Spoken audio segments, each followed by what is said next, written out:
Kami tidak melihat sesuatu sebagaimana adanya, kami melihatnya sebagaimana adanya.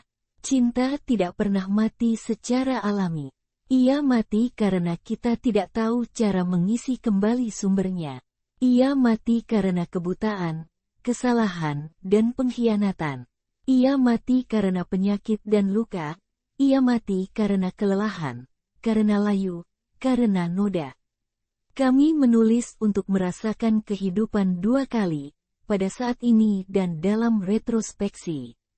Saya, dengan naluri yang lebih dalam, memilih pria yang memaksakan kekuatan saya, yang menuntut saya dengan sangat besar, yang tidak meragukan keberanian atau ketangguhan saya, yang tidak mempercayai saya naif atau polos, yang memiliki keberanian untuk memperlakukan saya seperti itu. Seorang wanita, dan tibalah saatnya ketika risiko untuk tetap ketat sejak awal lebih menyakitkan daripada risiko yang diperlukan untuk berkembang. Setiap teman mewakili sebuah dunia dalam diri kita, sebuah dunia yang mungkin tidak akan lahir sampai mereka tiba. Dan hanya melalui pertemuan inilah dunia baru akan lahir. Hidup menyusut atau berkembang sebanding dengan keberanian seseorang. Betapa salahnya jika seorang wanita mengharapkan pria membangun dunia yang diinginkannya, dibandingkan menciptakannya sendiri. Saya adalah orang yang bersemangat yang hanya memahami kehidupan secara lirik, musikal, di mana perasaan lebih kuat daripada akal. Aku sangat haus akan hal-hal menakjubkan sehingga hanya hal-hal menakjubkan yang mempunyai kuasa atas diriku. Apapun yang tidak dapat saya ubah menjadi sesuatu yang luar biasa, saya lepaskan. Realitas tidak membuat saya terkesan.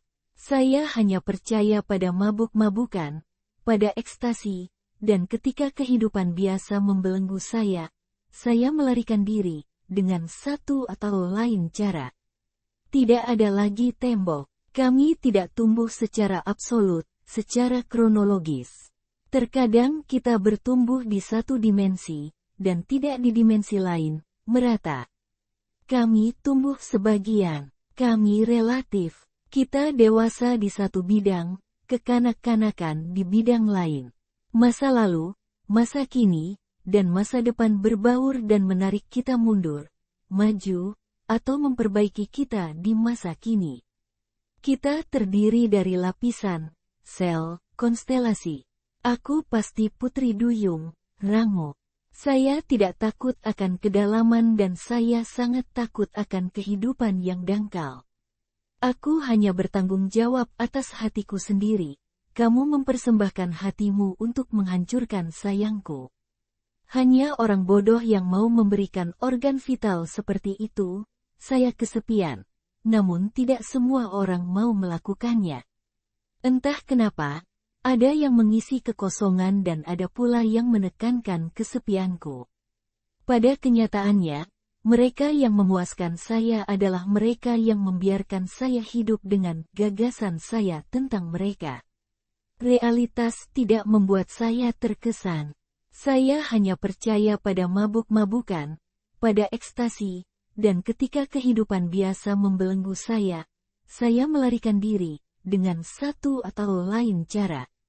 Tidak ada lagi tembok. Aku benci pria yang takut dengan kekuatan wanita. Kemewahan bukanlah suatu keharusan bagi saya, tetapi hal-hal indah dan baik adalah suatu keharusan. Anda hidup seperti ini, terlindung, di dunia yang rentan, dan Anda yakin bahwa Anda masih hidup. Kemudian Anda membaca buku, atau melakukan perjalanan, dan Anda menemukan bahwa Anda tidak hidup, bahwa Anda sedang berhibernasi. Gejala hibernasi mudah dideteksi. Pertama, kegelisahan. Gejala kedua, saat hibernasi menjadi berbahaya dan bisa berakibat kematian, tidak adanya kesenangan. Itu semuanya, sepertinya penyakit yang tidak berbahaya. Monoton, kebosanan, kematian. Jutaan orang hidup seperti ini, atau mati seperti ini, tanpa menyadarinya. Mereka bekerja di kantor, mereka mengendarai mobil, Mereka piknik bersama keluarga mereka.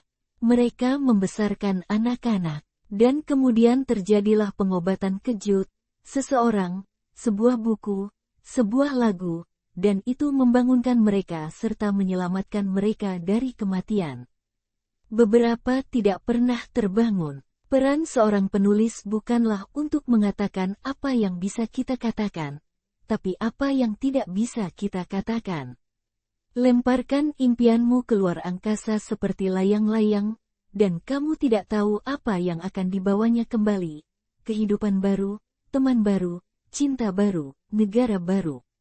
Selalu ada dalam diriku, setidaknya 2 wanita, 1 wanita putus asa dan bingung, yang merasa dirinya tenggelam dan 1 lagi yang melompat ke dalam sebuah adegan, seolah-olah di atas panggung, menyembunyikan emosinya yang sebenarnya karena itu adalah kelemahan, ketidakberdayaan, keputusasaan, dan mempersembahkan kepada dunia hanya senyuman, semangat, keingintahuan, antusiasme, ketertarikan. Kecemasan adalah pembunuh terbesar cinta. Hal ini membuat orang lain merasakan hal yang sama seperti Anda ketika orang yang tenggelam memegangi Anda. Anda ingin menyelamatkannya, tetapi Anda tahu dia akan mencekik Anda dengan kepanikannya. Kepemilikan ilmu tidak mematikan rasa takjub dan misteri. Selalu ada lebih banyak misteri. Pria tidak akan pernah mengetahui kesepian yang dialami wanita. Laki-laki berbaring di dalam rahim perempuan hanya untuk mengumpulkan kekuatan. Dia memelihara dirinya sendiri dari peleburan ini, dan kemudian dia bangkit dan pergi ke dunia, ke dalam karyanya, ke dalam pertempuran, ke dalam seni.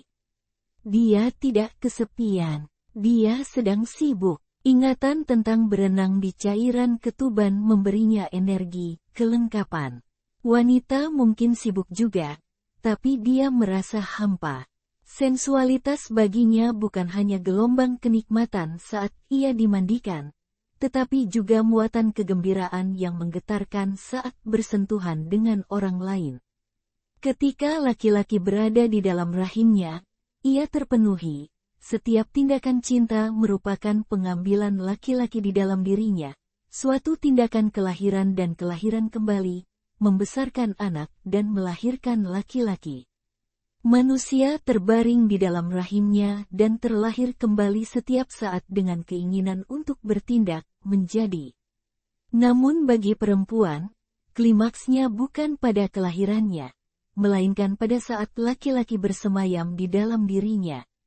Jika Anda tidak bernafas melalui tulisan, jika Anda tidak menangis dalam tulisan, atau bernyanyi dalam tulisan, maka jangan menulis, karena budaya kita tidak ada gunanya. Kami melakukan perjalanan, sebagian dari kami selamanya, untuk mencari negara bagian lain, kehidupan lain, jiwa lain.